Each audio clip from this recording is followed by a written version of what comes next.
We back. Hey, welcome back, everybody. So we were talking about that, what's it, Straussen or Strassman is arguing that this, there's two requirements for self-creation. Continuity requirement, so it has to be from the same self, and real novelty, which is qualitative development, not quantitative, so not, the same old new events happening. And there has to be a fundamental difference between S1 and S2. He argued that this is contradictory, and therefore there is no self-creation. And the idea that manipulation of predicate logic does not get us to modal logic. So you can't take weak logic and logic it all the way up to strong logic. And real novelty must come from the outside of the first self. So therefore it is not an act of self-creation. So you cannot infer yourself from S1 into S2. So that's Straussen's argument in a nutshell. We'll go over it, but that's basically where we were, and we'll get into it somewhere around there. Yet again, sorry guys, it's in real life. I did get a message on Facebook that it looks like the feed is a little bit slow. That might be why that's happening. Oh no, there it is on Twitch. It says unstable. Poor network connection detected. Yeah, that might be my end. We're getting windstorms, so we'll try as best as we can, guys. Yep, just hang. Roll with us. We've got pretty good fiber optic around here, but it's only for the government and the military as far as the new line that they popped through the area. Going from the what is that, the border security complex all the way up to, I guess, NCTC probably. Wow. And then further up. Really? Yeah, because they spent a good long time putting down fiber optics. So if you're digging in certain areas, you got to be careful, because you cut that line, you get a bunch of big helicopters coming. Hey. Yeah. All right, Shaw, we're going to jump back in. This is John Vervaeke's Awakening series, episode 49 on Corbin and Jung. Then make it into S2, but if it comes from outside of S1, it is foreign and strange, and right, and therefore it is not an act of self-creation. What that shows, Fodor's idea about you can't infer a stronger logic from a weaker logic, and it goes back to a point we've made before. There is no inferential way. There's no way you can sort of infer yourself from S1 to S2. And this, of course, is part of Kierkegaard's whole point about the leap and the leap of faith. The leap of faith is to leap into a process of development that is going to put you through this kind of qualitative change in your identity. But Strawson makes this very problematic by saying, this makes absolutely no sense. Right? And so we're caught between two things. Either we can break this by saying, there is ultimately no self. We could go rabidly empiricist. I'm just a blank slate, and all that happens is stuff from the outside changes me. And then I go for the novelty, but there's no underlying self. Or I can just do the continuity requirement. I can become sort of a Rousseauian romantic, and myself is identical throughout, and all I'm doing is expressing what was already within myself. That's all that's happening. You see, empiricism and romanticism choose one of the two over the other. And what Strawson says is you have to make such a choice because self-creation is itself self-contradictory. Callard says this is all a mistake. And I agree with her.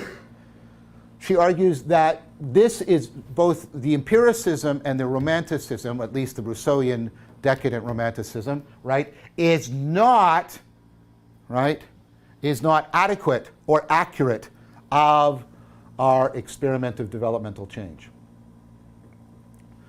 What breaks this, I argue, helping her, I believe, is that the relationship between S1 and S2 is one of non-logical identity.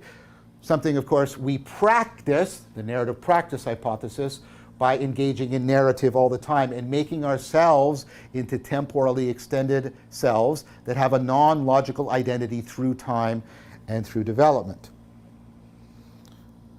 So, I think both the romantic expressionism and the empiricist, writing upon the blank slate do not capture what's happening between S1 and 2. It's not that S1 is just changed randomly into S2 from the outside. Neither is it the case that S1 simply makes S2. The first self does not make it, right? It's neither pure passivity nor pure activity. This, of course, is why I've continually emphasized the notion of participation. We'll see how Barfield is trying also to step above both, making and completely active making and completely passive reception in his notion of participation. A better way of describing the relationship is S1 does not receive nor make S2, but participates in S2's emergence. S2 emerges out of S1 to the point that S1 disappears into S2. It's an emergence. We participate in an emergence. So, aspiration is Collard's name for that process by which S1 participates in the emergence of S2 out of S1 such that S1 has disappeared into S2. Self 1 has disappeared into, has become S2. So, Callard now reformulates the problem that remains. Once we acknowledge this, there's a problem that remains because it again thwarts our usual cognitive cultural grammar. What's the problem that remains? Well, here's the problem. S1, in some important sense, causes S2. My actions now are necessary and perhaps in some important sense sufficient for setting forth a course of development that is going to result in S2. Right? But although S1 is therefore temporally prior, it's before S2, right? In the arrow of causation, the opposite is the case normatively. S1 normatively depends on S2. All of S1's actions only make sense, can only be justified once S2 comes into existence. Because only S2 appreciates the music. Only S2 is rational. Only S2 understands and justifies the value of rationality, the value of the classical music. So although S1 causes S2 and temporally prior, S1 is normatively dependent on S2. In terms of normativity, S1 is, right, is not primary, it's secondary to S2. The first self, right, everything that the first self is doing ultimately only makes sense when the second self has come into existence. It's only after the aspirational transformation that S1's behavior can be made sense of, can be justified, can be understood. It's interesting because the state that justifies S1's action is the state of S1 having disappeared into and through the emergence of S2, because only S2 understands and appreciates rationality, understands and appreciates classical music, understands and appreciates what it is to be a parent, understands and appreciates what it is to be a spouse. Good place to stop. All right, so for anyone that's still with us or just joining, we're going to do a quick rehash of everything that we just learned. So we are discussing the proleptic rationality, the rationality of aspiration and all the problems that come with it. Yes, because rationality itself, we find, is in and of itself an aspirational process. In fact, rationality can't, so we must broaden our sense of rationality beyond logic. There must be a process of affirmation, self-checking in that process. Yeah. If we don't have a proleptic rationality, the kind that comes through the encouragement of wisdom, then we can experience self-contradiction and be undermining the process of self-realization. Yeah. And so that beyond the logical rationality and this non-logical identity, so S1, your self-one, your state-one, is only one half of aspiration. It's the understands half. It understands. And the S2 is the appreciate half. So that's the perspectival participatory, and that S1 does not have itself. So Strawson in his paradox of self-creation, he says that for self-creation to be truly an instance, right, so for self-creation to be truly an instance of self-creation, there needs to be two requirements: continuity, so it has to be the same self over time. So S1 must be totally in control of S2, or else it is not the same self. And then there's real novelty, the qualitative development, not a quantity of things that happen. But an actual growth process that's happening. It's not just obtaining things and skills, but an actual transformative process. So there is a paradox built into this process of self-creation. S1 being self-one, who we are now. S2 being this ultimate version of self that we aspire towards. Or just the next, Or the next, right? Yeah. Yes, the next stage of one's growth, perhaps.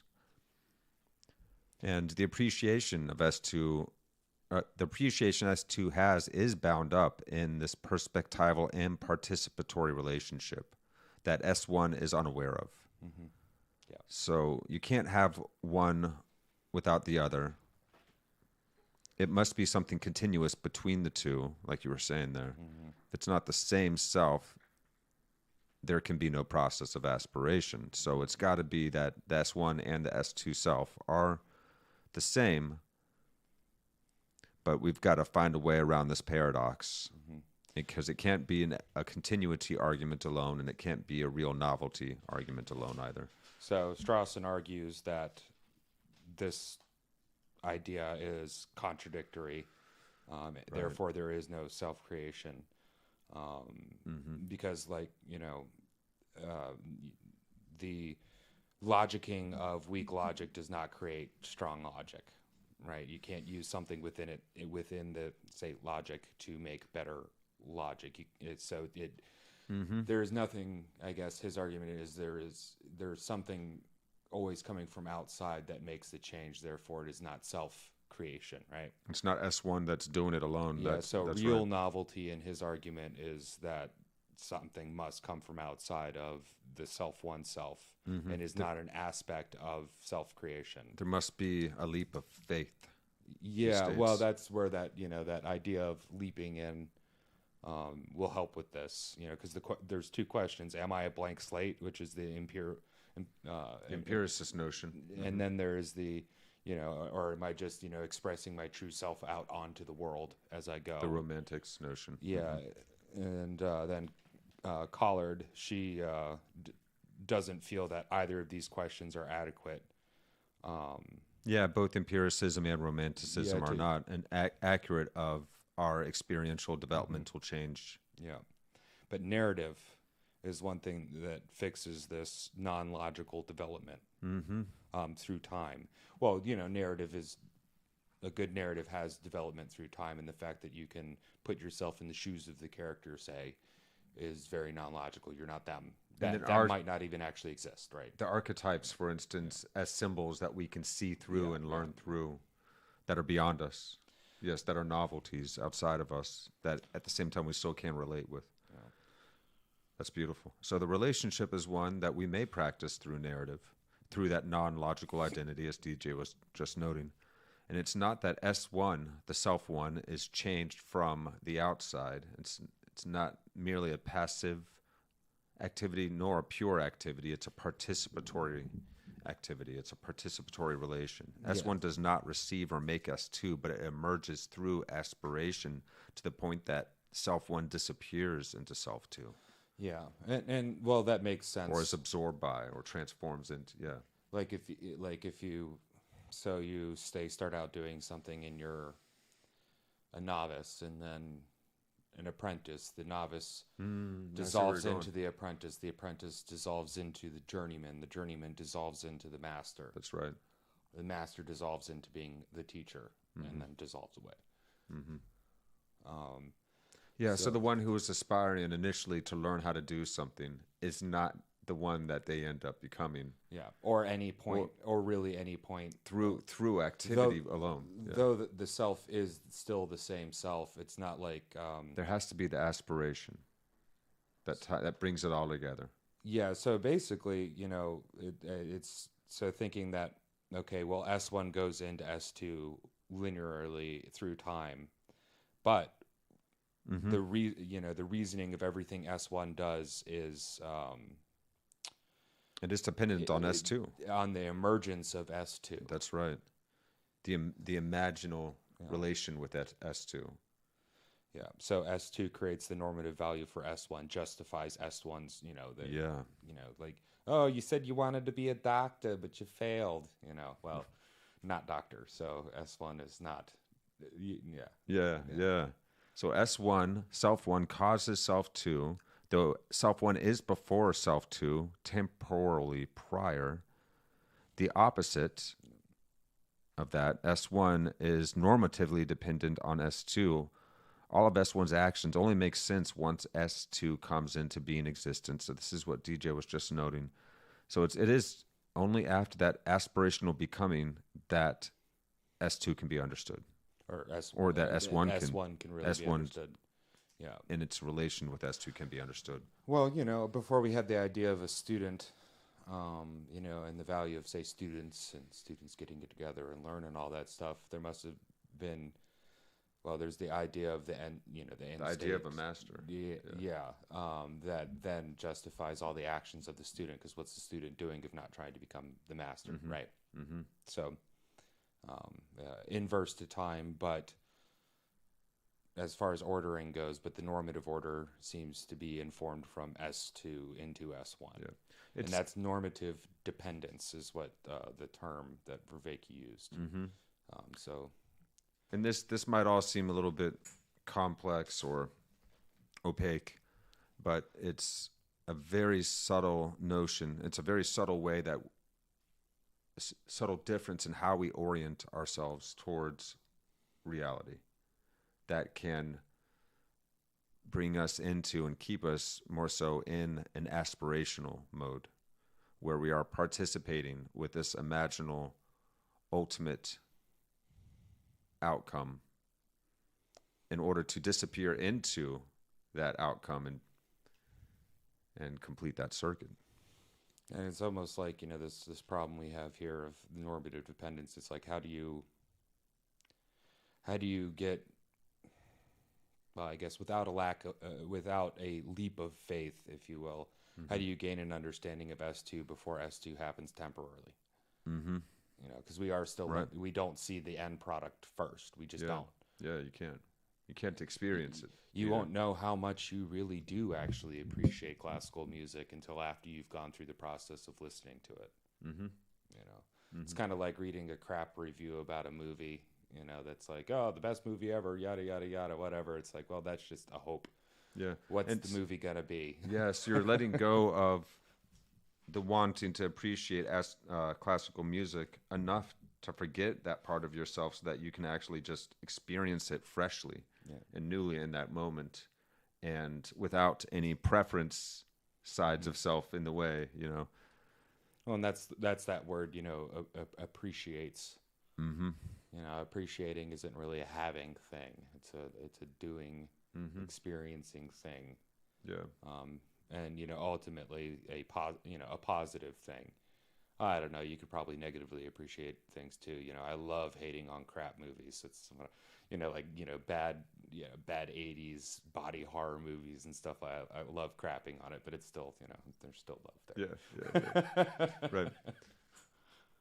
Oh yeah, if you haven't gotten into bad '80s body horror movies, oh man, they are Oh, so yeah, cheesy yeah. and The campy Thing, and awful. But there's Evil the, Dead. The Thing was good, but there's some like more B movie. The Thing is like kind of it's on the upper echelon of B movies. Yeah, it's got a good story and good acting, but there's one like Society that's like just bad acting. I get what they're trying to talk at, the nepotistic nature of, WASP society, white Anglo-Saxon people society, like that kind of stuff, but body horror, weird, I don't know if it's aliens or maybe they're human. I think we're here before us. They're the original humans, or at least that's what they say, because they're upper high society WASP people. And I don't mean buzzing insects. I mean, the class. Right. Everybody dressed up real nice, but weird and perverted underneath. Yeah. Yeah, man. But yeah, okay. Yeah. So I love to rip those things apart. I have an appreciation for ripping them apart. I have a love for them. I do appreciate those movies, even though they're so terrible. They're so bad. Yeah. But there's It's something weird how you can learn to- admirable that they actually went through the trouble of making it anyway. And Yeah, and it's weird that you can develop an appreciation for something like that. I didn't aspire to be an '80s body horror critic or anything like that. It just happened across, and I have the appreciation. And I guess my aspiration is to try to figure out what the core nugget of each one of those movies is. Like, I want to know like what the writer was getting at. what were they thinking? Oh man, yeah, craziness. All right, Shaw, we're gonna jump back in. Let's go.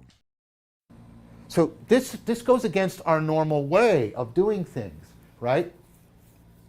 Because we've got, this is temporally prior, but this is normatively primary. Okay? So this is, the S1 is temporally prior, but S2 is normatively primary. In that it's where we find the justification, explanation, right, legitimation of the aspirational process, that the person that has become in S2. And that's weird for us, because normally the thing that is temporally prior and causes is also the thing that is the source of justification and explanation. Now the temptation here, of course, is to be teleological, to think that in some sense S2 pre-exists us and causes S1. And I think that's partially what's coming out in the mythos of the divine double. Trying to deal with this really difficult way of thinking. An easy way of thinking about it is, well, the divine double pre-exists, it's already there, fully formed, and they're drawing me out teleological until I eventually become S1, right? But I've already argued last time and the time before and earlier on in the series that the teleological explanations are often thwarting us in important ways, and they're certainly thwarting what Heidegger was talking about. So let's try and do this a little bit more slowly. I want to say S1 has the causal power, but S2 has the normative authority. So S1 has the causal power, but S2 has the normal authority. So how do we relate to the self to which we aspire? So when I'm S1, and I'm aspiring to being more like Socrates, more rational, how do I now relate to this S2 that doesn't yet exist, but has authority over me? How do I do that? Well, I sort of slipped it in there, right? I sort of slipped it in there when I talked about, right, aspiring to be like Socrates. So let's take this step by step. I'm relating to the aspired for self, the self that I aspire to. There's a non-logical identity between myself now and that self then. That self that I'm aspiring to is not logically accessible to me, and those two points are deeply connected. I can't infer my way to it, right? And my representation of that future self, my current representation to me now, has to afford me somehow tapping into this non-logical identity, this non-logical process. And that representation has to actually afford the transformation of me into the aspired to self. It has to actually help me become a more rational person. Now notice, of course, what this means. What kind of thing does this for me? And this is Corbin's point. It's a symbol, not in the imaginary sense, but in the imaginal sense. It's only a symbol that, right, puts these two together in the right way. It's a kind of relationship that, right, between things that are non-logically identical. It is not something that is processed in a purely logical fashion. It is a representation that is participatory and is supposed to help to actually afford you going through the transformative process. Now, let's add a little bit more. My representation of the aspired to self it's a symbolic self. It's a symbolic self that I can internalize into my current self anagogically, right? Remember we talked about this.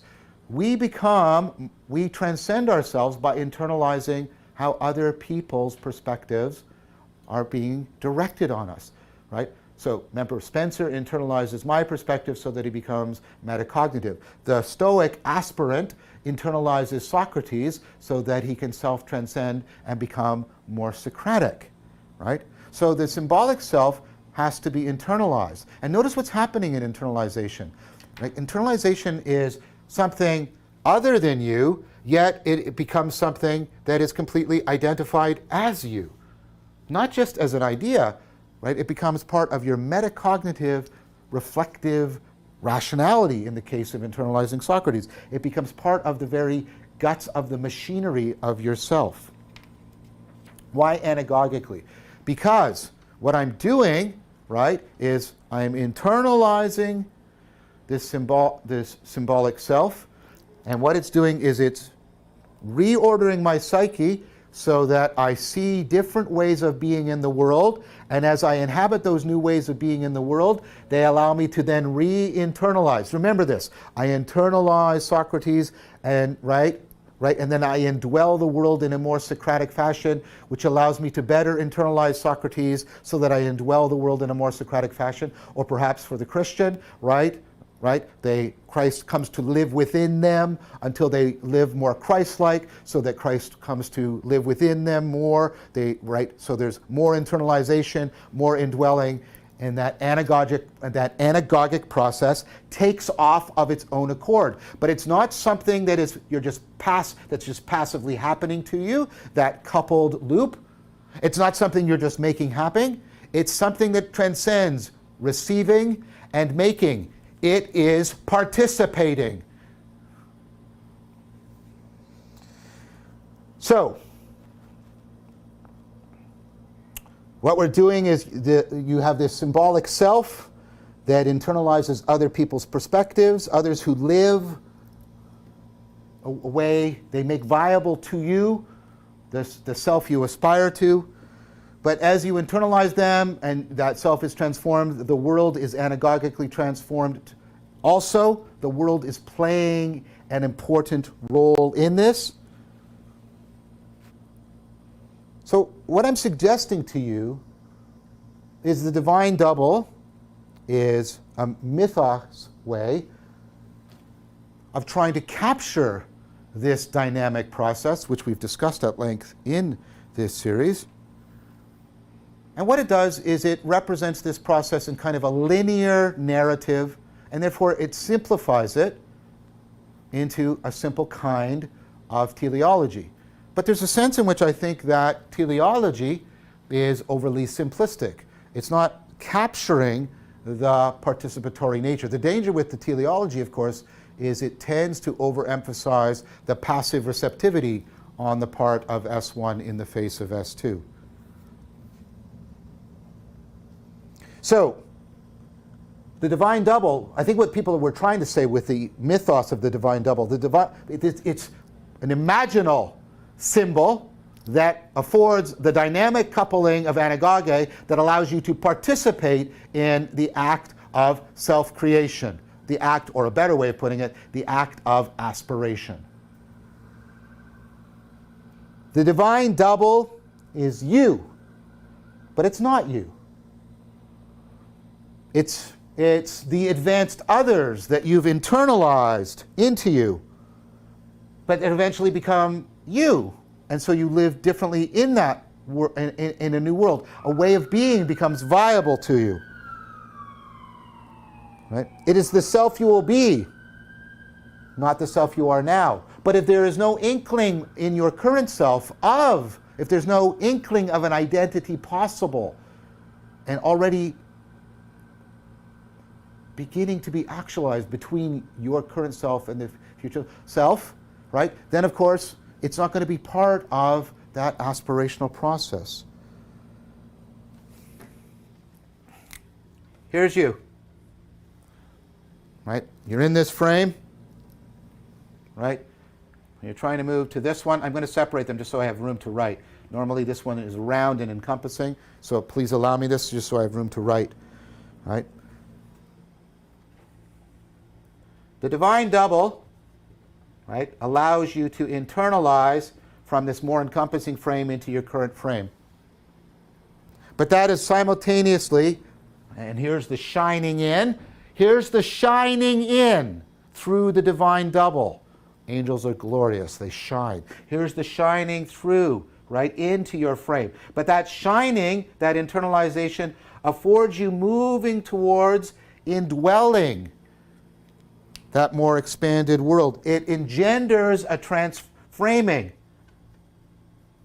so that you can come to indwell this more expanded frame. The agent and the arena are simultaneously transformed. Here's, right, so the divine double shines the greater frame into the current frame, but it also, right, draws you out by the way it withdraws into the more encompassing frame. It gives you a sense, right, of, right, the closing into your relevance, but the opening into the greater self. See the gnosis? The divine double allows you to conform in process to the very play of being itself. The way being is shining, but also withdrawing. And how that affords your radical self-transcendence, which is always a process also of becoming a greater or better self. So, what I'm suggesting to you, right, is that the divine double is a central example of the imaginal, and that is often represented in the mythos of angels. So we see how the divine double is transjective, how it's transframing, how it's integrating the abstract form or concept of the better self. I have some abstract sense of the better self, but it's integrating that with my the concrete actions of causal actions of my current self. They're being, the abstract and the concrete are being drawn together. Is the divine double subjective? No, that's not right. Is it part of just the objective part of my world? No, that's not right either. It's deeply symbolic in nature and in action. And although it is a symbol, it is not just imaginary. It is imaginal in nature. It affords, right, the true development. It affords the core of the being mode. The being mode is not about having things, it is about becoming someone. There's a deep interconnection between the imaginal, the divine double, gnosis, and the being mode. So, the angel in Corbin is a representation of the divine double. And now, the thing to note is that for Corbin, everything has an angel. Right? Because it's not only the agent that is being transformed, it is also the arena. Your world is also being opened up and aspects of being are disclosing themselves that otherwise would not disclose themselves. Every object is shining and is also withdrawing into its mystery. Everything is a thing beyond itself. And so you are a thing beyond yourself as an agent, coupled to sets of things beyond themselves as an arena, and you are both going through this coupled process. That's what Corbin means by the angelic aspect, or the angelic order of being. Now, given the way I've tried to interpret, and I think explain, but not, I hope, dismissively explain away Corbin, I would want to make, I want to note, as I've said, there's deep connections between gnosis and this divine double, between the being mode, between self-transcendence, between all of this. I'm a little bit unhappy with Stang's term, though, the divine double, because it seems to bind us a little too much to the mythos and the teleological simple narrative structure that I think doesn't adequately capture everything that we can see in this in the work of L.A. Paul and Callard and the response to Strawson's problem, right? And also the notion of divine seems to bind this to theism, which is problematic given its deep connections to Gnosis and the Gnostics, and also it precludes non-theistic cultures or sets of religions from having something like this. Whereas I think you can readily see the divine double in Buddhism, where it's talked about the Buddha nature, and the Buddha nature is very much the aspired self, but things have a Buddha nature. The Buddha nature is both their ultimate real nature, but not their conventional nature. Or you can see the same thing in Vedanta, when there is a deep identity, perhaps, between the Atman and Brahman. What I'm pointing out is that this way of talking about aspiration can be seen clearly in non-theistic religions. It's clearly in Gnosticism, which I think is very much should not be interpreted theistically. I've tried to show you that. It's clearly the case in Neoplatonism. Stang makes this case for it both in Plotinus and aspects, at least the Neoplatonic aspects of Dionysus. And that's clearly not theistic. So I'm not going to use the term divine double anymore, because I want to try and separate this idea from its commitment to theism. And so I'm going to call this symbolic self, I'm going to call it the sacred second self. The sacred second self. It gives me even more alliteration than divine double, so I win, right? So the idea of the sacred second self. Perhaps this is a way. Wow, I don't know what I'm going to do right now, but I'm going to do it because I have an inkling of its value. Perhaps the notion of the sacred second self is a way of bringing back the idea of having a soul. In fact, that's even the wrong way of putting it. Perhaps that's part of what I'm trying to transgress against. Your sacred second self is the soul that you are becoming, the soul that you are aspiring through and to. And perhaps that is a way of bringing it back. The reason I raise this is because that will allow us to make a bridge to another one of the prophets, Carl Gustav Jung. Probably a good time to break now, so we're going to do that. Let's rehash. Okay, so where S1 and S2 are what they are. So yeah, S1, self one being temporally prior, and S2 being normatively prior. Primary. Or primary, sorry. Primary. Thank you. Yeah. So not coming before, but the primary, the first importance. Mm-hmm. We have all these teleological explanations that can also thwart us. We want something that's open-ended enough that it can be understood regardless of one's religion or, even atheistic orientation to reality. Yeah, we need to help remarry science and spirituality. That is a part of this process so we that we are engaged in. Yeah. S1 has causal power. Yes. It causes the S2, and S2 has the normative authority. Its authority gives justification to the usage of, well, not, I don't want to say usage, but the causation of S1's action. Mm-hmm. It is the ultimate outcome, so it is the normative authority. So the question is how does one relate to the not existing now authority? Like, how do we do that? How do we have a relationship with that? How do we respond to that? Right. So, and here's an idea. So when self-one aspires to be like Socrates or Jesus or Buddha, for instance, how do we relate with that self-two that doesn't yet exist but has this authority as far as an idea of an ideal? Yeah. So the self-two that we aspire to, it's not a logically related or relatable thing. My representation, though, of it does have to be something that can actually help me. Yeah. So a symbol is one way that we can put these internalization of the internalization of a symbol or an archetype can put this together in a participatory relational way for us. So we have on one side the internalization, and that's the self side, participating into indwelling in the world, and that indwelling in the world through the symbolic self shines back into eternalization.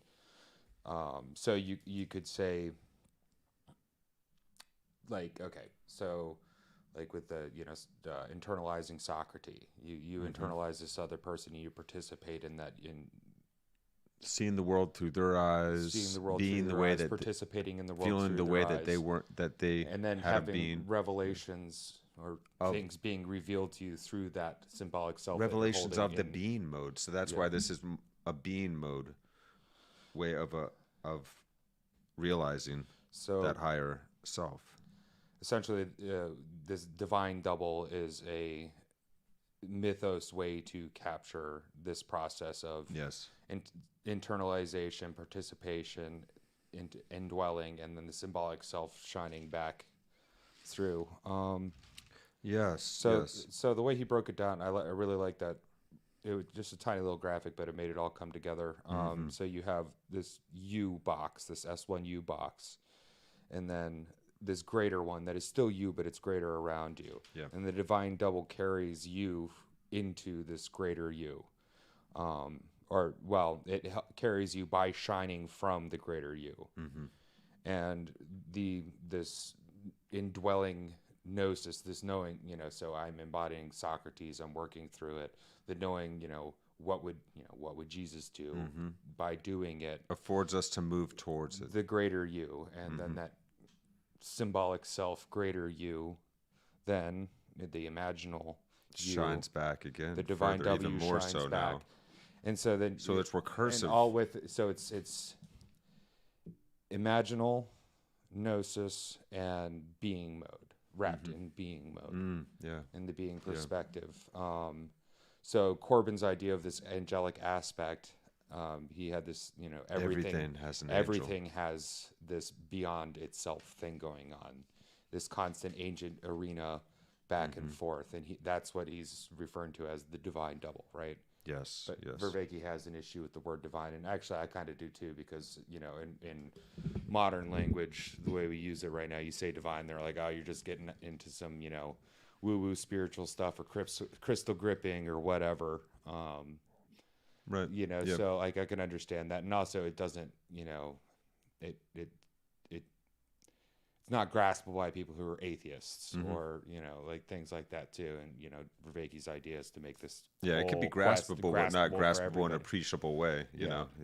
So we do need shared language between science and the various spiritual. Conforming to it. That's right. If you don't have the idea of this divine thing, how can you form how do you with conform it? to it like you would around a cup, grasping the cup? How can we truly grasp and afford one another's growth? He has the sacred second self, the SSS. Yes. A way of bringing back the notion of a soul that you are becoming. And that's powerful. That's not just, you have a soul. You are becoming more of a soul. That's right. I like that. Yes, I the really soul, like that because the soul you are becoming, that you're aspiring to and through. yeah.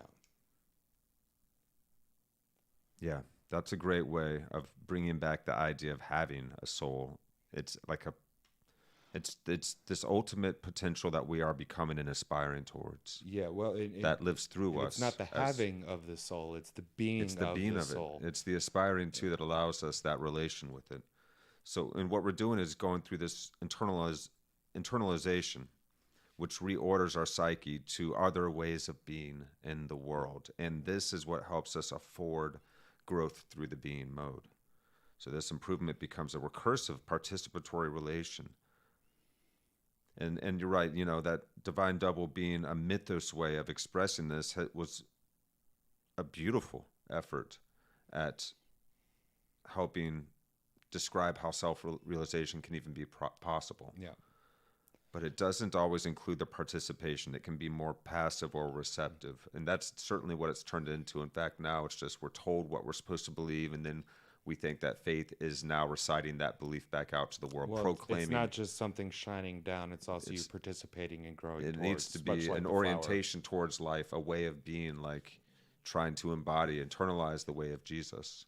That is what it is to be a Christian, not that if you believe this or that. Your belief is just it's just a way of projecting your ideas out into the world, but how are we actually being? Yeah. So that's the question. And I applaud Vervaeke in that effort as well. I appreciate that he's doing that. As much as the term divine double has a nice ring to it, I like that we're resurfacing a sense of the sacred regardless. So the fact that he uses the word sacred, I think it's so important. It's key, and it still can be appreciated from the theist or the non-theist or atheist perspective. Yeah, so like stuff, you can have something that is sacred, like, or a representation of the sacred, something that draws us out of ourselves, towards it. Well, into a more encompassing frame. I like how he put that. So I guess that's what religious iconography is doing, right? Mm-hmm. That wooden carved cross, or Mother Mary or whatever, and the wood itself isn't the sacred thing. The paint that goes on it isn't. Maybe not even the process of the artist making it. Mm-hmm. But all those things and what it's talking about, there should all of those things are sacred. In fact, it's the angel. Well, it's sacred by the in this case, everything. The S2 is what's justified. The greater self we're aspiring to be, or the greater thing we're aspiring to understand, is giving validity to, say, the wood or the process or the whatever it is. Yes. So it's not inherently in the wood. It's not inherently, the self isn't you can't just hold that wooden cross and have it. Yeah, and have what the meaning of the cross points to. And I guess in the way of the self, it's like this self that you are now is not the sacred thing. It's where you're going. And it's the participatory relation with and life. It's shining back on you, or yeah. you shining through and participating in it. That is the sacred aspect. Yeah. So it's not separate from you, because it can't be a separate self. We still have that requirement. Yes. It has to still be the same self. Mm-hmm. Now we're locked into the perception of time, so we see it as two. Like if you measured, here and then here on a time plot, well, they seem separate, but it's not. It's the same thing. It has to be the same thing, or else it's not self. Improvement or self-growth or self-creation. Mm-hmm. It would just be something else. Right. I like how he described how the agent and the arena are both growing each other. They're both shining more of each other. Yeah. The more that the agent conforms to the arena, the more the arena now is able to show back to the agent, and now the agent is able to do more in the arena, and then that affords the arena to stretch out in new ways, and they continue reciprocally refining and growing and expanding one another. A coupled process. Yeah. The angelic order of being. Which is along this... Everything has an angel. That's such a cool idea. But that coupling thing, like we've been talking about, Every opponent object. processes, agent arena, Mm-hmm. all this stuff. There's always seems to be this coupling and back and forth, and well, Always a reciprocal relationship, right? and mutual disclosure, which is Yes. one of the definitions of love we went over. Yes. Even things that are in what we would call an opponent process are actually in a process of calibration, Yeah. of refining a focus, you know, of tuning in. It's all about attunement. Yeah. Attuning more and more to this moment, to the state of being itself. Well, like to go back to like way back in episodes to the story of the Buddhist story of a master musician and his protege on a boat, going up the river, and he's teaching Yes. the kid, oh well, you got to tune it right, not too tight, Tight, and not too not loose. too loose. Just right there, that, like so that That was the eureka moment Yeah. in the story of Buddha. I love that. Yeah. and so you can't say in the case of Buddha he can't middle path. neglect everything, so neglect all self, because Can't be just a pure ascetic, yeah, because that in itself is still being this self-driven he's trying to get away from. You're 'Cause really it's denying attached to the idea. myself Yeah, you're becomes denying the this self thing. and making the self even stickier, Yeah. right? But it can't The be sense that of just it. completely go out and be gluttonous and do whatever either No. in that case. And that starts the tuning between the two. And not all points in time need the same tune, if you will. That's where optimization, according to environmental factors, right? Like say your autonomic nervous system. You don't want to be too aroused while you're trying to go to sleep, but you don't want to be too sleepy when you're trying to go hunt something to eat. At each point in time, there's an appropriate optimized amount of arousal that you should Yes. have, right? Mm-hmm. So this divine double relationship, or the sacred second, oh man, Vervaeke, Sacred second self. the Yeah. sacred second self, The triple S. relationship with the self you are there, where you started from.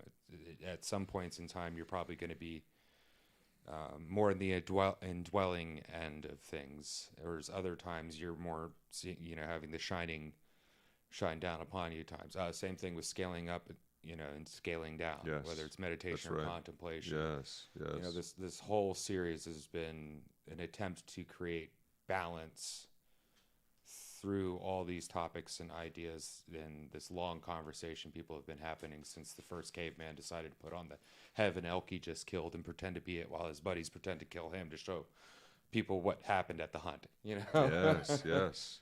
So that it's they been a can conversation since then. So they can be that way too. So it has to be a participatory relation. Yeah. Well, balance is, a You certain can't amount of just want to have a participation. spear and think that you're going to be a good hunter. You got to be able to understand how to participate in that arena. Yeah, and So we use someone's story showing to you teach. a symbolic narrative. Yeah. That's how we learned. Yeah. He also points out, of course, how this idea of aspiration, it's been already developed in Buddhism, in Vedanta.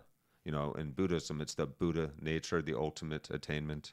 In Vedanta, it's the relation of the Atman with the Brahman. So like Brahman being like God mind and Atman being like the highest realized expression of self.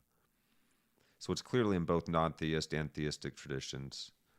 And why not find a way to help talk about this that is not going to be theist or purely atheist, but is open-ended for enough for both of them Well, we're to be able to learn how to encapsulate now and build on together. what he's trying to do is, get everybody to start awakening from this meaning crisis, Yeah, not just regardless of a what you select few believe, to be what your raptured, belief system is. Yeah, understand what these paths to these various, it's the same mountaintop, but there's all these various paths, and why are they there?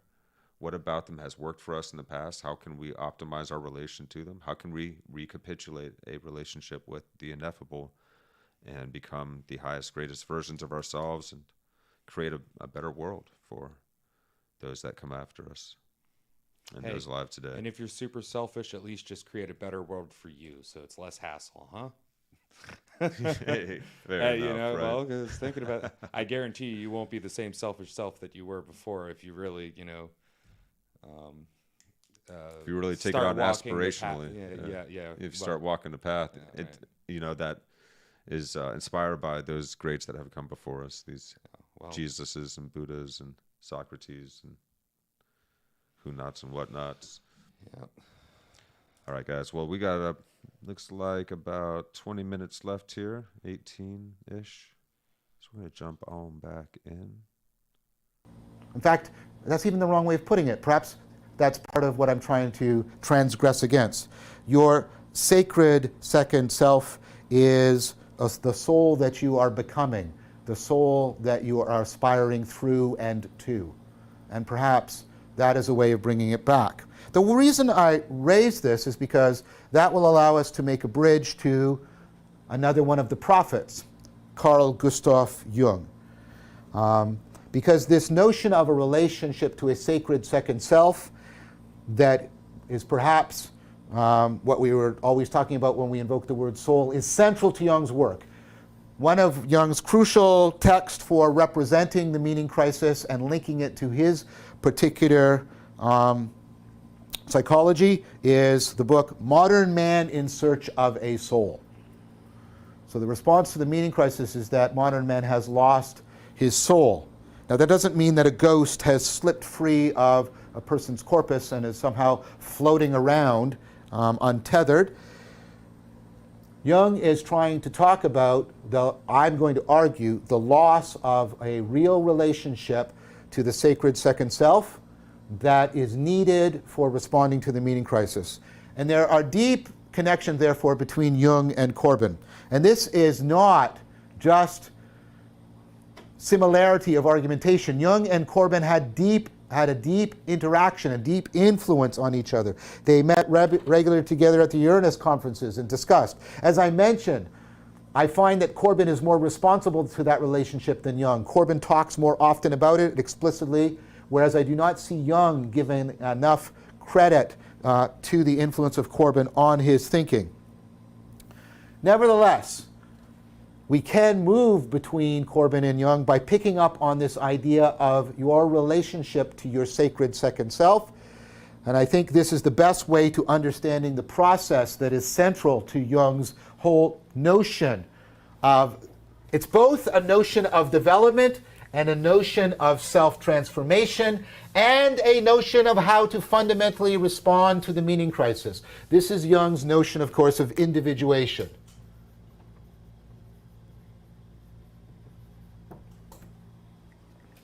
Right. So how do we get to this notion? Well, we're going to get to this notice that each thinker gets into it in a different way. And what Jung is doing, and he's picking up on something that is not, it's not really present in Heidegger. It's present in Corbin, but it's present more implicitly than explicitly. And this is psychology, right? The processes within the psyche that are conducive to responding to the meaning crisis. And by individuation, Jung, and he clearly uses this adjective to describe it, describes this as a psychological process. Now, the way to get a little bit clearer about how Jung is using the notion of psychological is, to contrast him to the most important influence on him, his progenitor, Freud. And I'm not going to get into a deep analysis of Freud, that would be too far afield. Freud is a titan. Even if 95% of what Freud has said is wrong, it doesn't matter. He gets to be in the Hall of the Immortals because he came up with the idea of the unconscious. He comes up with the idea of that it's neither nature nor nurture, but the interaction between them in stages of development. These are all just, they become so deeply interwoven with our fundamental way of trying to understand and theorize about ourselves. Like I said, so Freud is a titanic figure. However, let's pick up on the difference. In what fundamental way did Jung's model of the psyche differ from Freud's? So here I'm picking up on work done by Paul Ricoeur in his book on Freud, and some work done by Storr, Anthony Storr, in his work on Jung, in an important contrast. So Freud ultimately has what has been called a hydraulic model of the psyche. So the psyche is basically a Newtonian machine, like a steam engine. Things are under pressure, and the pressure has to be relieved, and it drives and sort of pushes various processes into operation. So Freud, and of course this makes perfect sense, Freud has a Newtonian machine hydraulic model of the psyche. Jung ultimately rejects that. And this is more in Storr than in Ricoeur, because Ricoeur is primarily concentrating on Freud. But what Storr argues is that, and this becomes clear in the language and the metaphors that Jung used, Jung replaces that hydraulic metaphor with an organic metaphor. He sees the psyche as a self-organizing dynamical system, ultimately as an autopoietic being. So he sees the psyche as going through sort of a complex process of self-organization, and that you have to understand individuation as this kind of organic, self-organizing process that you neither make nor receive, but you participate in. Okay, so this takes us to one of the quintessential notions from Jung. Jung gives a psychological analog of Plato's idea of the form, a structural functional organization. This is the archetypes, the archetypos. These, right, people should go back, foundational, like in archaeology, getting to the origins and the foundations. Typos, the patterns. So the archetypes are the formative founding patterns of the psyche. These are the ways in which, these are the structural functional organizations by which the psyche self-organizes. The archetypes are therefore very much psychological versions of the Platonic forms. And Jung is much better at acknowledging Plato's influence than Freud is, for example. So, the archetypes are not images, right? The archetypes are not images, right? You have to take the images and treat them in an imaginal fashion, not as imaginary things you possess in your mind, but as imaginal things that are leading you into the aspirational process of individuation. Think of the archetypes more the way we talked about earlier. They are systems of constraints. They are virtual engines that regulate the self-organization of what is salient to us. So if the hero archetype is active in me, it doesn't mean that I'm carrying around in my head images of the hero.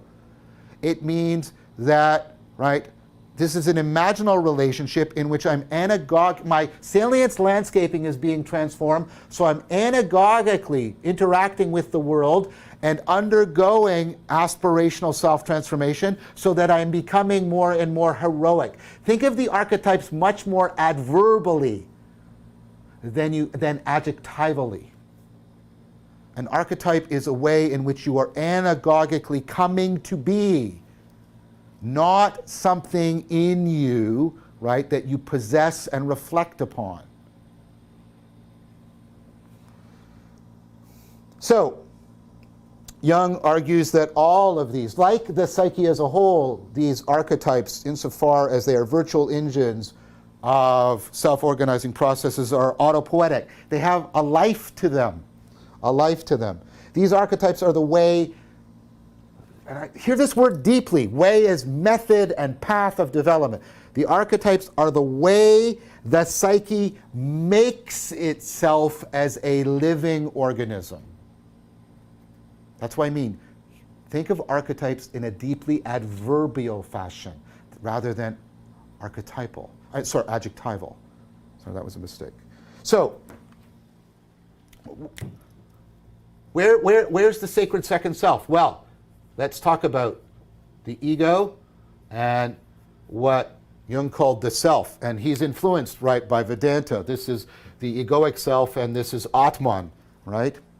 And and the notion of the self with the see, that was such a bad choice in some ways, because unless you've done all the stuff we've just done and talked about the relation between self one and self two and all, right? You don't, unless you've got the aspirational sense of what a self is. If you come to Jung with just decadent romanticism, you're going to hear, but this is my inner true self that I have to be true to.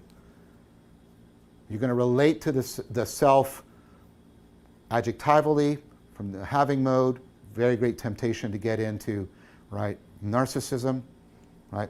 I understand why Jung did this, because he capitalizes the S because he's trying to point towards, I would argue, the sacred second self, right? So the ego is the archetype of the conscious mind. The ego is the virtual engine that regulates the self-organization of the conscious mind.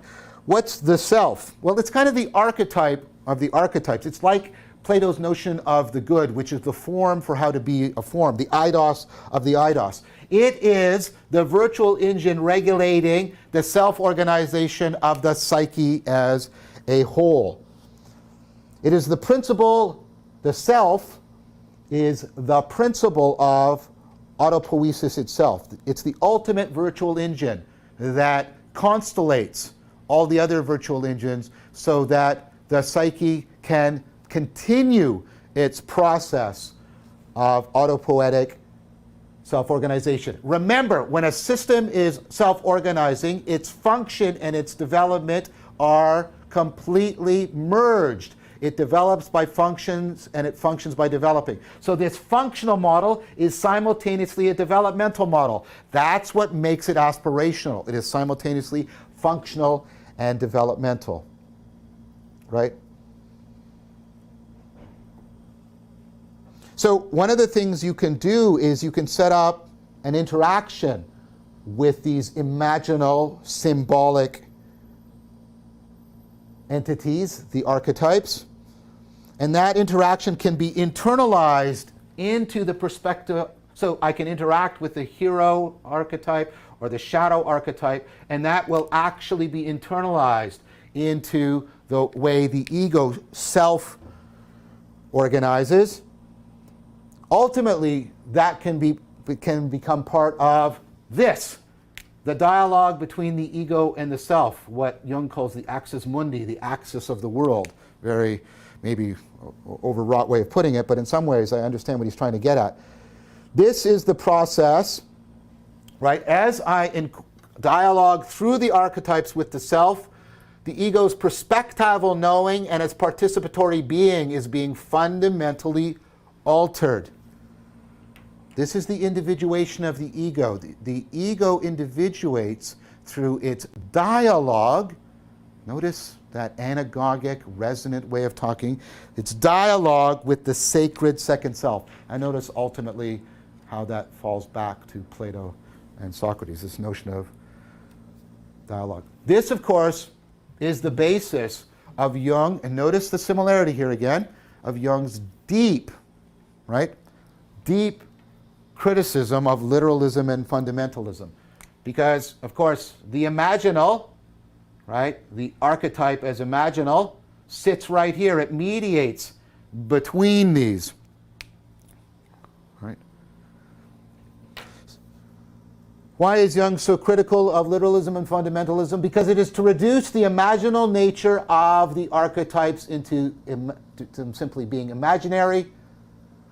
It is to lose the being mode into the simply having of subjective representations rather than engaging in the process of individuation. Right? It's a form of inflation in which the ego pretends that it is sufficient unto itself and tries to take on the role of the complete role of the self, tries to just have an identity rather than continually becoming in the process of individuation. It is deeply disturbing to see someone who would claim to be committed to a Jungian approach being deeply enmeshed or involved with proponents of literalism or fundamentalism. This would be, I believe, a deep form of self-contradiction. What's my main criticism of Jung, which will then allow me a counter criticism to Corbin? Both, and this is a criticism that Corbin makes of Jung, but it's also independently a criticism that Buber, the existentialist, the person who talked about I it and I thou, and picked up on the difference between the being mode and the having mode as well, right? This also converges with the criticism that Buber made of Jung. Jung understands all of this, and that's how I've explained it to you, as intrapsychically, happening within the psyche. Now, my friend and colleague Anderson Todd tells me that towards the end, Jung seems to be breaking out of this purely psychological way of talking, right? But for most of his writing, Jung understands all of this, and this is, of course, this is problematic, right? And this is what Corbin was trying to get him to see. He was understanding all of this as subjectively. His Kantianism was making him see this as all happening in a very deep sense within the mind. The archetypes are understood ultimately for a very long time in Jung as subjectively rather than transjectively. And because of this, and then this is where Buber's criticism bites into Jung, Jung misses all of the existential modes that Buber wants to talk about. Jung can't talk about the having and the being modes because he doesn't have a way of representing the transjective relationship. For Corbin, Jung seems to be reducing the imaginal to the imaginary. And for Corbin, this is a mistake because the mystical for Corbin doesn't just disclose the depths of the psyche, the mystical also discloses the depths of the world in an integrated, coordinated fashion. That's because Corbin is ultimately Neoplatonic and not Kantian. This is why I said if you don't understand Kant, you don't get Jung. Now, in fairness to Jung, Jung can say, but what's missing from Corbin is a psychology. What's missing from Heidegger is a psychology. How does all of this existential, ontological, Neoplatonic stuff play out within the psyche? If you're going to talk to me about internalizing, I get it. I'm answering on behalf of Jung. Jung could say, I get it. I leave off the indwelling in the world that Corbin, right, is pointing to and Heidegger has been pointing to. But what Jung can say is, yeah, but you haven't told me what the internalization looks like. How does the imaginal get internalized into the depths of my psyche? So what I'm suggesting to you, this is neither Corbin nor Buber, nor is it, right, Jung. But Vervaeke is arguing to you that you can integrate the three of them together, and then you get something much better than either Jung or Corbin or Buber. I want to take a look next time at somebody who shares a lot with all three of these, Corbin, Jung, and Buber, and like them is deeply influenced by Heidegger, and that's Paul Tillich. Thank you very much for your time and attention. Oh, yeah. Meow, meow, meow, meow, meow, meow, meow, meow, meow. Rough, rough, rough. Rough, rough, rough. Rough, rough, rough, rough. Man, we only got one more time doing that. I know. We're gonna have to. We'll miss it. I know we're gonna have to use that song for our future meeting, making copyright strikes from Facebook and YouTube and everybody. That song might be, what do you call it when it's just open for anybody to use? Yeah, we just have to find a version of it that isn't. Well, we can make our own with like an old Tchaikovsky or something. Yeah, we can make our own. I'll play it on the piano, and we can do meow effects over top of it and make it sound epic. Yes. Yeah, we'll just make Ooh, our own version. We'll do the whole thing in meows. Meow, meow. Yes, meow, meow. yes. Meow, meow. Now we're gonna meow. need cat and dog characters. And then it'll be like 10 years down the line, and people are like, "What the hell is with this outro?" You had to I'm be all right there. with that. Yeah. That'll be our inside joke. All right. So where was the break? The break. So Jung, modern man in search for a soul. I have this book. It's been a while since I flipped through it. But this is a great read of Jung, I think. I like the way he breaks them down. Corbin's interesting. I'd like to get into Corbin. I also have Tillich's book on being that I've been listening through, and it's excellent. Highly recommended. I just got that on Audible. Shout outs to Audible. So yeah, we need this sacred second self in the meaning crisis, and we need to understand and have a relationship with our sacred second self if we're going to get out of this. Mm-hmm. Yes, because that's what Jung's saying. We've had a loss of a real relationship with what is, and Vervaeke is noting that with what is needed for solving this meaning crisis, a notion of development, self-transformation, and a response to the meaning crisis, and what Jung termed individuation. This was his approach. Yeah. The process in our psyche, that the processes in our psyche that are conducive to helping us ameliorate our sense of meaninglessness and belonging and all of that, all the defuncts that can happen in our psyches. Mm-hmm. So Jung's very much coming from a psychological perspective. How does he differ from Freud? So we go over how Freud saw the mind as like a hydraulic model, like mechanistic, Newtonian. You can't pleasure your wife in bed because you have arrows for your mother.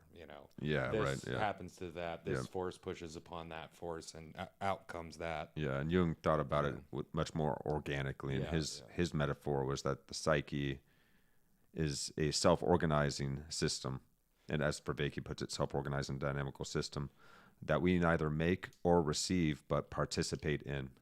Yeah, so and that would be autopoetic as far as the vocabulary goes. Yes. The self-organizing system is autopoetic. Yeah, I love that term. So the archetypes.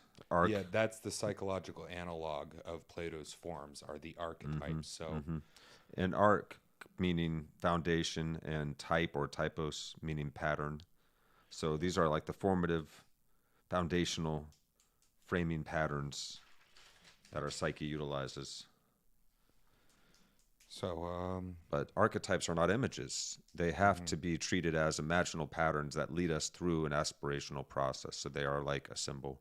Yeah. A hero archetype, for instance, he brings up. My salience landscape is being transformed so that I can take part in heroism itself. you could think of them as like salience revealers, or like even like filters on a lens. Like, if you're looking at, like say you don't, or let's say reverse filters, right? So you see everything black and white, but then you add like red to it, and then suddenly the things that are red pop out at you. You could see an archetype as something like that, a lens you look through that changes, that shifts, say, the hue or the quality of something. So then important things to this process become more salient. More salient, right. So if you're, say, a young man trying to conquer, the shit in the world as well as the shit within yourself, the dragon, if you will, you might use a hero archetype and to operate embed that through, and then embody it, and then bring that out into the world and try to be that and see how it works for you. And then if it's a good archetype that you're holding on to, it will shine back on you and you see the results of it, and then you can continue the process and fine tune it. So yes, because they should have a life to them. Yeah. And not something that we possess and reflect on, but something that we are participating with, participating through. Adverb versus adjective, That's it's right, something adverbial, you come to be, opposed to just something that's in you. Yes. So the ego and the capital S self. Real quick, let me make sure I have these archetypes. These archetypes are the way the psyche makes itself as a self-organizing system. That's right. Yeah. Okay. Yeah. All right. So ego. Yeah. So the ego and then the capital S self. So ego as in the egoic sense of self, one's self-image is one way, or the psychological sense of self. The separate thing. The separate thing that we think we have, or the thing that we think we are. And then the capital S self, which can also be described as like the Atman, which is like the ultimate, or the Buddhist idea of ultimate self. Yeah. So basically, the ego would be the archetype of the conscious mind. Mm-hmm. So it's the thing in which we're looking through to gain salience of what's important, right? Yeah, and this self-regulating psyche. And then the capital S self is the virtual engine that regulates the formation of the psyche as a whole. And all other virtual engines. Yeah, it's the ultimate. One's creating salience and one is regulating what it, The ego just regulates the self-conscious, is the virtual engine that self-regulates the conscious mind. That's self. That's capital S self. Egoic self. Egoic self is just the archetype of the conscious mind, that lens in which we look through, right? Yes, that's the self-regulating psyche, the virtual engine that self-regulates the conscious mind. That the Atman is the ultimate virtual engine that encompasses all of that. Yeah. That is function and that allows this mundi relationship between the ego and the self to be both functional and developmental at once. Yeah. And that's what makes it aspirational. So you need it. It's not just so. I guess Freud's argument against other arguments is, it limits you to just the ego self, this archetype of the conscious mind looking through it, and doesn't necessarily account for this regulatory other self, if I'm getting that right. I didn't have his critique. Yeah, so the way he puts it that I have here is the ego individuates through its dialogue with the sacred second self. Yeah. And that is there is the basis of Jung's criticism for literalism and fundamentalism. It's that people are relating with the images, archetypes as images that we just basically imaginarily, like subjectively interpret through. Yeah. But these imaginary subjective interpretations fail us. So the archetype is what mediates between, to reduce. Yes, between the ego and the self.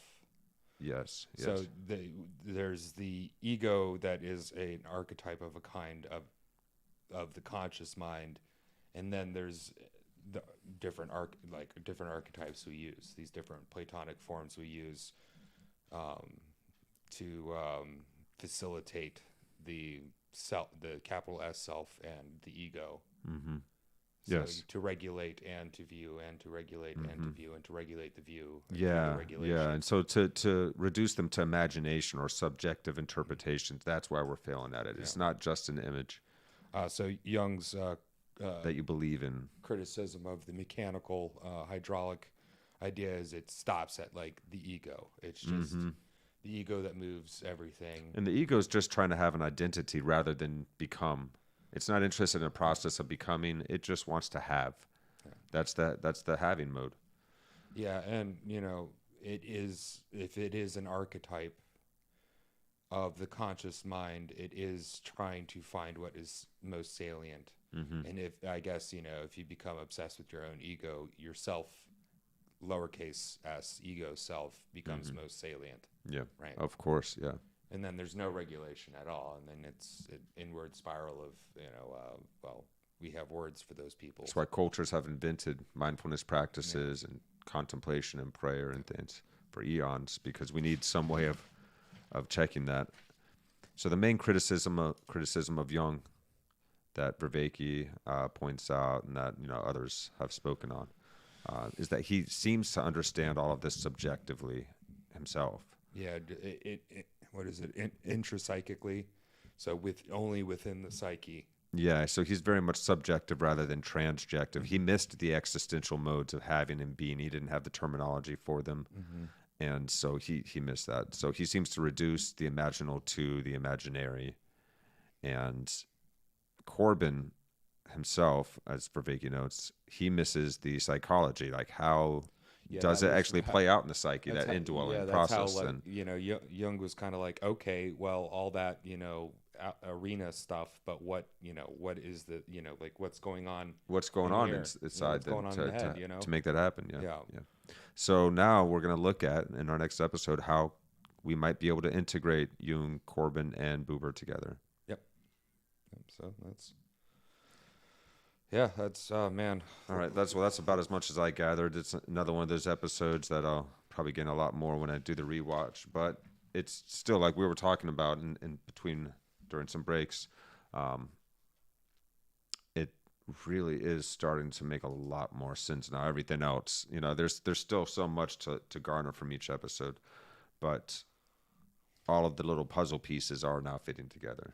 We can just turn out the definition a little bit and dial into some of those questions that aren't quite clear. But we got the basic grammar down for enough to continue on. The basic with the grammar logic. and the logic down, and now just learning the rhetoric.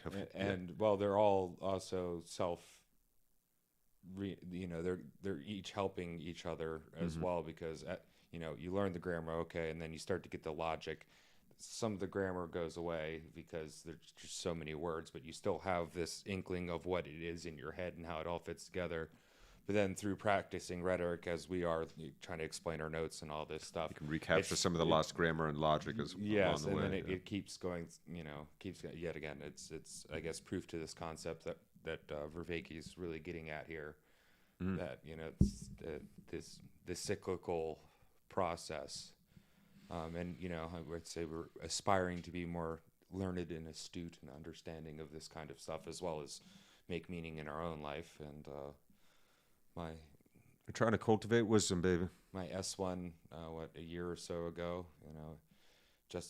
your S1 years ago was justified in getting my S1 to do this after pestering me for like a year. Because there's an aspirational inkling that this was, and that this would be something you would appreciate and gain from. In hindsight, I guess, this I don't mean to sound egoic, but this S2 self right now, in perspective of the S1 self back then, okay, well, I was justified to get my crap together and enjoy taking notes again, and and trying to reason my way through the high-minded, sometimes convoluted, but only convoluted because when you're newer to a certain end of the big conversation we've been having as a species, it can seem convoluted. But as you learn the grammar and the logic behind it, and then start talking to people about it, it all becomes a little less convoluted. Unless certain ends are convoluted, but we've talked about these things. This is through all this history we've gone through. It wasn't saying these guys were right, these guys were right, these guys were right or wrong. It was this has just been a very comprehensive, purposefully in-depth inquiry into how we may awaken as a species. Understand what this meaning crisis is, how it came about, and how we may utilize wisdom as a way to ameliorate that meaning crisis and bring about a better world and bring about transformation within ourselves. I should have said that the other way around. It's because I do believe that it is the greatest, most long-term, you could say, effective way to change the world, if we're going to speak on these things at all, which is a bit presumptive, but the notion, the inkling is there that we can change this world from the inside out. That is going to be the best way to do it, because if we had a revolution tomorrow in every country and everyone put in their ideal government in place, wouldn't it just become corrupt all over again? Yeah. Probably even more so, because it would have learned from its mistakes and be able to guard against future. It would have been corrupt as soon as it was put in place. Because we ourselves are still corrupted, and we're still sinful, and in the archery sense of that term, missing to the mark. Miss the mark of being present, of being here, of attuning ourselves relationally with this world. We think of ourselves as separate from this world, even though we are outgrowths of it. We still call ourselves earthlings in our own language. We know this deep down, that we are intrinsically interconnected with everything and everyone, yet we think of ourselves as separate. And in this exploration into the wonder of consciousness and our relationship with the world, I've certainly gained quite a lot as well. There's a certain widening of our perspective, of our awareness, when we practice being in the being mode through these archetypes and examples that we find out there of great ones that came before and that are even around us today. So much thanks to John Vervaeke, much thanks to you, brother, for joining me on this. Well, we got one more. One more, man. We're almost there, dude. I can't believe it. Thank you all for journeying along with us. Anyone that has even watched a few of these, I really appreciate you challenging yourself, because this is, it's been like a weekly kind of brain exercise and like a wisdom dojo at the same time. I've had some crazy revelations while going through this series. So I encourage all of you that find this even remotely interested to check out John Vervaeke's series in totality, and see what you may gain out of it if it is within your interest.